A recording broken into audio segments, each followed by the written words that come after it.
Hello दोस्तों, स्वागत है आपका हमारे YouTube channel Hindi by Kaushik sir पे। दोस्तों, आज का हमारा विषय है एचटेट के प्रीवियस ईयर। आज की हमारी जो है क्लास होगी एचटेट के प्रीवियस ईयर हिंदी क्लास है। तो दोस्तों देखिएगा, सबसे पहला क्वेश्चन है निजवाचक सर्वनाम युक्त वाक्य छांटिए। अर्थात आपको वो वाक्य छांटना है जिसमें निजवाचक सर्वनाम आया हो। ध्यान से देखिएगा दोस्तों, यहाँ पे चार ऑप्शन दिए गए हैं। पहला है आप अत्यंत आकर्षक व्यक्तित्व के स्वामी हैं। क्या ये निजवाचक का है? या फिर उसके बाद है लड़के आप ही चले जाएंगे। और ऑप्शन 3 है आप लोग शांत रहें। और जो चौथा ऑप्शन है वो है आप हजूर जरूर पधारें। आप हजूर जरूर पधारें। तो बताइएगा यहाँ पे कौन सा ऑप्शन सही रहेगा।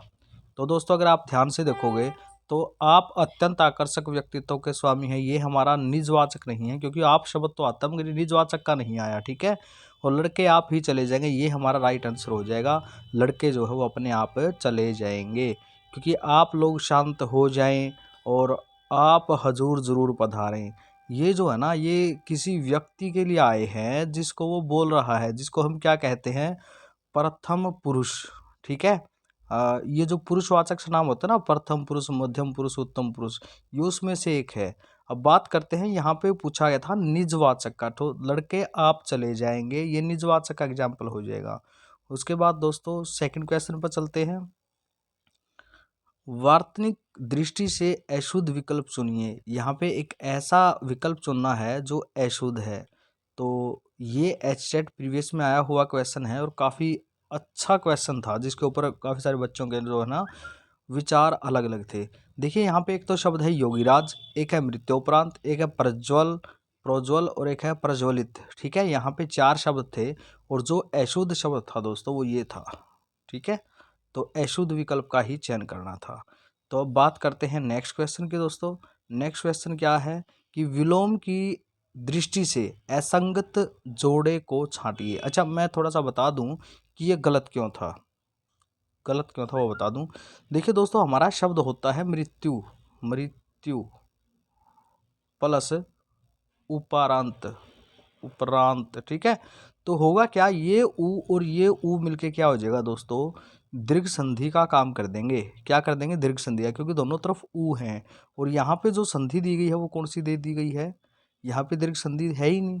तो यहाँ पे क्या है, ये अशुद्ध था हमारा। अब चलते हैं नेक्स्ट क्वेश्चन पे। आपको पता भी होना कि अशुद्ध क्यों है। विलोम शब्द की दृष्टि से असंगत जोड़े को छांटिए। अर्थात यहाँ पे जो असंगत है विलोम की दृष्टि से वो आपको बताना है। तो दोस्तों लंबा नाटा, ये तो बिल्कुल सही है, असंगत हमें बताना है। अभिज्ञ अनभिज्ञ, ये भी बिल्कुल सही है, तो ये भी आंसर नहीं होगा। उसके बाद है सत्कार तिरस्कार, ये भी सही है। उसके बाद है अनुरक्ति अरे ये रहा अनुरक्ति और विराग, क्योंकि दोस्तों अनुरक्ति का विरक्ति बनता है। अनुरक्ति का क्या बनता है, विरक्ति। अच्छा, अनुराग, देखिए यहाँ पे दिया गया अनुरक्ति। ठीक है, और अनुरक्ति का अर्थ होता है प्रेम होना किसी से, और विराग का अर्थ भी क्या होता है। तो यहाँ पे ये जो है ना वो असंगत है। ठीक है, क्योंकि दोनों के दोनों एक समान है, एक समान अर्थ को देने वाले हैं। अब चलते हैं नेक्स्ट क्वेश्चन पे। दोस्तों नेक्स्ट क्वेश्चन हमसे कह रहा है कि किस विकल्प में इल प्रत्यय का प्रयोग नहीं हुआ है। इल प्रत्यय बताना है जहाँ पे प्रयोग नहीं हुआ। तो यहाँ पे उर्मिल में बिल्कुल इल प्रत्यय आया है, फेनिल में भी इल प्रत्यय आया है, जटिल में भी इल प्रत्यय आया, मगर मरियल में ईयल प्रत्यय आया है दोस्तों, ईयल। ठीक है ना, तो यहाँ पे ये हमारा आंसर हो जाएगा ऑप्शन बी। ठीक है, उसके बाद चलते हैं नेक्स्ट क्वेश्चन पे। और उसके बाद वाला क्वेश्चन है कि निम्न में से बकरी का पर्यायवाची नहीं है, वो हमें बताना है। ठीक है, तो वर्धकी, वर्धकी, उसके बाद है अजा, उसके बाद है छागी और उसके बाद है छेरी। इनमें से कौन सा आंसर है वो आपको बताना है। जल्दी से बताइए कौन सा आंसर है। देखिएगा, जो अजा होता है, जो अजा होता है वो अज शब्द से बनता है, और उसका सही अर्थ जो होता है वो होता है बकरा। बकरा, ठीक है, अज का अर्थ होता है बकरा, और बकरा जो शब्द है उससे बन जाता है अजा शब्द, तो बन गया बकरी। ठीक है, तो उसके बाद है दोस्तों छागी और उसके बाद है छेरी। तो ये तीनों के तीन दोस्तों बकरी के पर्यायवाची है, मगर यहाँ पे वर्धकी जो है ना वो बकरी का पर्यायवाची नहीं है। अर्थात हमारा जो आंसर होगा दोस्तों वो वर्धकी होगा। ठीक है, उसके बाद चलते हैं नेक्स्ट क्वेश्चन जो है हमारा दोस्तों कि जातिवाचक संज्ञा युक्त वाक्य नहीं है। ऐसा कौन सा वाक्य है जो जातिवाचक संज्ञा से युक्त नहीं है।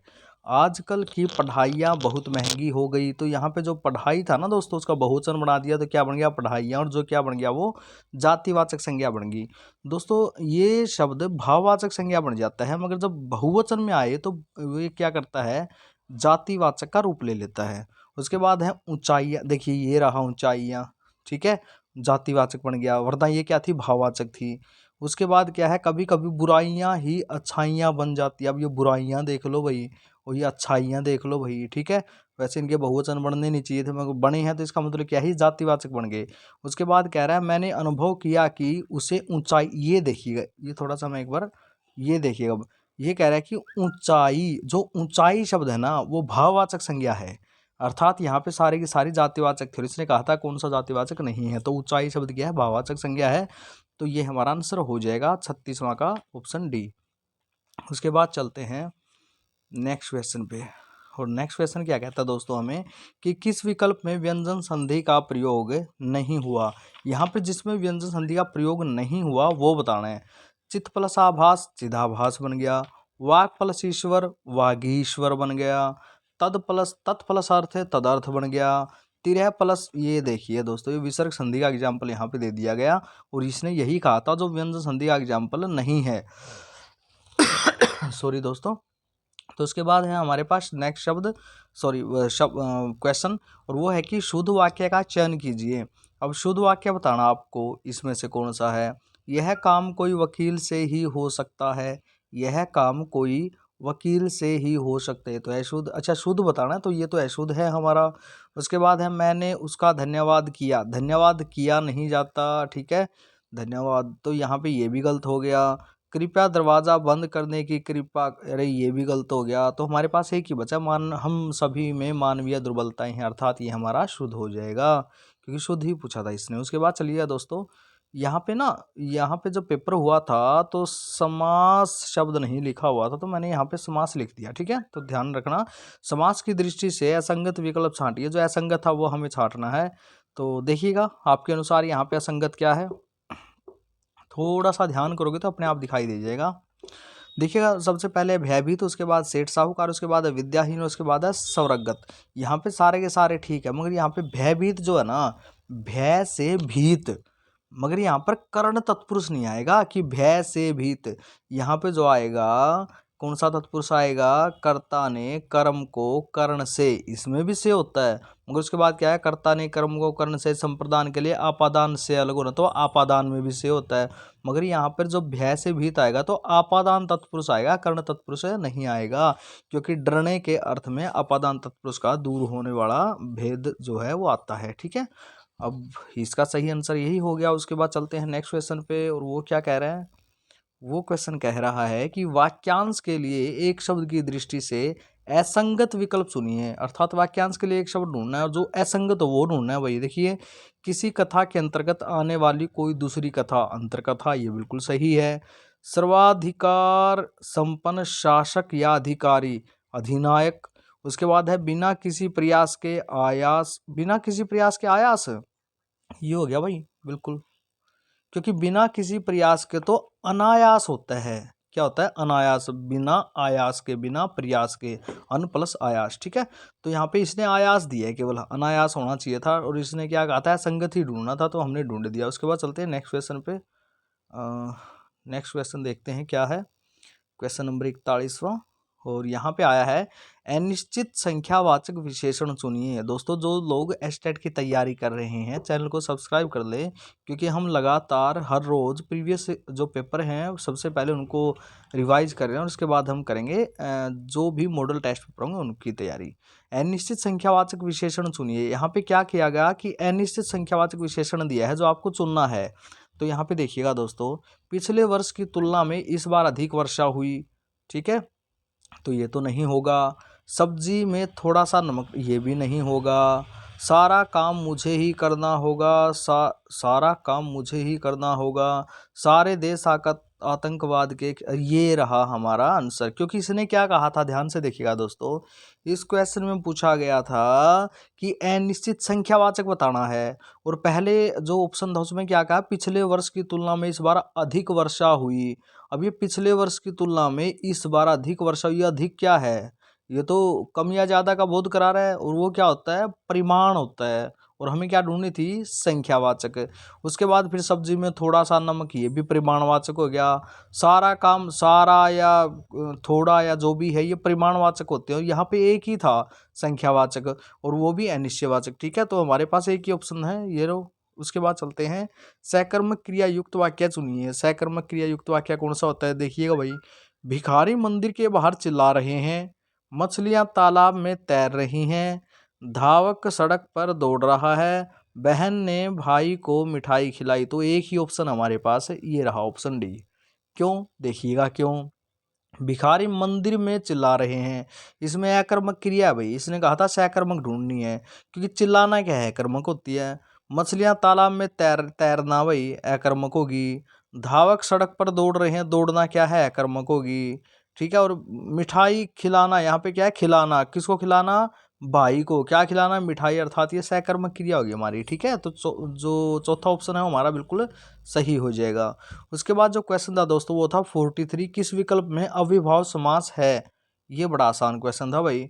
इसने पूछा अविभाव समास बता दीजिए, तो विरोधजनक में नहीं है, कृपा पूर्वक में नहीं है, अवसर वंचित में नहीं है, स्वाद, ये रहा भाई, स्वाधीन, अपने अधीन। ठीक है, उसके बाद है नेक्स्ट क्वेश्चन, प्रत्यय की दृष्टि से असंगत विकल्प चुनिए भाई। प्रत्यय, इसमें प्रत्यय जोड़े गए हैं, सभी में जो गलत जुड़ा हुआ है, जो असंगत है, वो हमें बताना है। गृहस्थ प्लस इक गार्हस्थिक, दिष्ट प्लस इक दैष्टिक, अभिजात प्लस तय अभिजात्य, पाणिनि प्लस ईय पाणिनीय।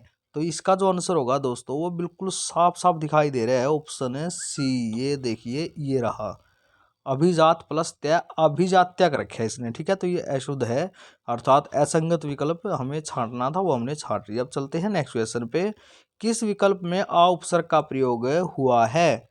ऐसा कौन सा उपसर्ग है दोस्तों, सॉरी, ऐसा कौन सा विकल्प है जिसमें आ उपसर्ग का प्रयोग हुआ है। तो यहाँ पे देखिए, आधिकारिक है, आधुनिक है, आलंबित है, और आरण्यक है, यहाँ पे जिसमें आ का उपसर्ग का प्रयोग हुआ है। तो दोस्तों पहला जो शब्द है आधिकारिक, ये शब्द ही है अधिकार, अधिकार के साथ इक प्रत्यय जुड़ता है तो आधिकारिक बन जाता है। ठीक है, उसके बाद है आधुनिक। आधुनिक दोस्तों, आधुनिक में आ उपसर्ग नहीं है, अधूना शब्द होता है, अधूना, अधूना से इक प्रत्यय जुड़ के आधुनिक बन गया। उसके बाद है आलंबित, आलंब शब्द होता है दोस्तों, तो यहाँ पे बन गया आलंबित। और उसके बाद है आरण्यक। ये देखिए भाई, ये अपना सी ऑप्शन ही सही है, क्योंकि अरण्य में क्या है, अरण्य शब्द था, तो आलंबित क्या है, लंबित शब्द था। क्या शब्द था, लंबित, आ उपसर्ग जुड़ गया आलंबित। आलंब शब्द नहीं है ये, वो दूसरा शब्द होता है, तो यहाँ पे क्या था, लंबित शब्द था, लंबित मतलब लंबे समय, तो आ जुड़ गया भाई, आलंबित बन गया था, तो यहाँ पर ऑप्शन सी बिल्कुल सही हो जाएगा। उसके बाद ये देखिए, ये थे दोस्तों हमारे एचटेट के प्रीवियस पेपर के क्वेश्चन हिंदी के। ठीक है, ओके दोस्तों, बेस्ट ऑफ लक।